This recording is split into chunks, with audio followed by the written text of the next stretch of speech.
नमस्कार कृषक बंधु आपण को स्वागत करुच्ची आमर चैनल कृषि ज्ञान केन्द्र को। अनेक समय चाषी भाई मान प्रश्न थाए कि से माने एमिति कौन कले धान गछरे जीवाणुजनित पत्रपोड़ा रोग, पत्र आच्छाद पोड़ा रोग एवं पत्र आच्छाद सढ़ा रोग गछ को न लागिबो।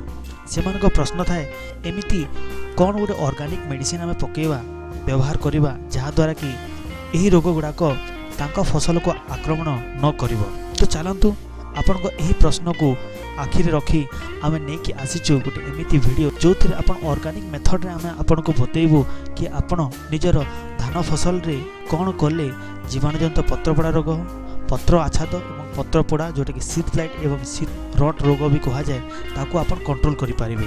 एथिरे आपण को किसी भी केमिकल मेडिसिन पकेवा दरकार नहीं। पूरा ऑर्गेनिक वे आम आपन को बतेबू कि आपण कौन कले यही रोग गुड़ा को आपण कंट्रोल करि पारिबे। तो सर्वप्रथम आम जानिबा कि जीवाणुजनित पत्रपोड़ा रोग, शीत ब्लाइट और शीत रट रोग कहीं हुए। बैक्टीरियल लीफ ब्लाइट रोग एक बैक्टीरिया जनित रोग जहाँ पत्रर अगभाग एवं तार दी धार रे पत्र को सुखाई दिए एवं पोड़िला भली हो जाए। शीत ब्लाइट रोग रे गछर मूल रे पानी भिजा दाग देखा हुए एवं पत्र पोड़ा हो जाए। एवं शीत रट रोग रे छोट छोट केंडा जो थे बाहर जोटा कि फ्लैग लीफ कहा जाए से पत्र गुड़ाक सड़ी जाए।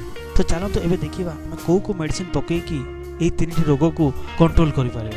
मन रखु जदि केमिकल मेडिसिन न व्यवहार करिक आम ऑर्गेनिक मेडिसिन जमती ट्राइकोडर्मा विरिडे एवं सुडोमोनास फ्लोरेसेंस रे आमर चारार चेर गुड़ी को आधा घंटा पर्यंत भिजेकी रखा आउे ट्रांसप्लांट करवा हेले यही रोग गुड़ाक आम गछरे लागिबिनी। तो चलते एवं कौ मात्रा रे एवं कौ डोज रे यही मेडिसिन गुड़ाक व्यवहार करिकी आमर चारा गुड़ी को आम विशोधन करवा जहाद्वारा कि यही रोगटा लागिबनी। प्रथमे आपण गोटे लिटर पानी नेबे। गोटे लिटर पानी रे 5 ग्राम ट्राइकोडर्मा विरिडे एवं 5 ग्राम सुडोमोनास फ्लोरेसेंस को भल भाव मिसेबे।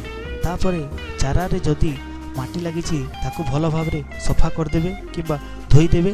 तापरे से चारा गुड़ी को यही विशोधन रे आपण ताकू 30 मिनिट पर्यंत बुड़ाई रखिए एवं तापरे सावधान रे ताकू ट्रांसप्लांट करदेवे।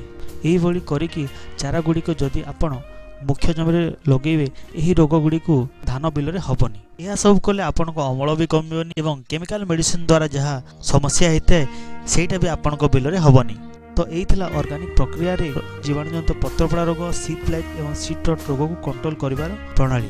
जदि आपण को यह वीडियो भल लगिला एवं आपण को किसी शिखिया मिलला तो दया करिके हमको कमेंट करिके धन्यवाद लिखंतु। हमर एही चैनल कृषि ज्ञान केन्द्र को सब्सक्राइब करंतु एवं एही वीडियो को लाइक एवं शेयर करंतु। आ जदि होची हमर इंस्टाग्राम चैनल एवं हमर व्हाट्सएप चैनल को भी जॉइन करंतु। जय जवान जय किसान।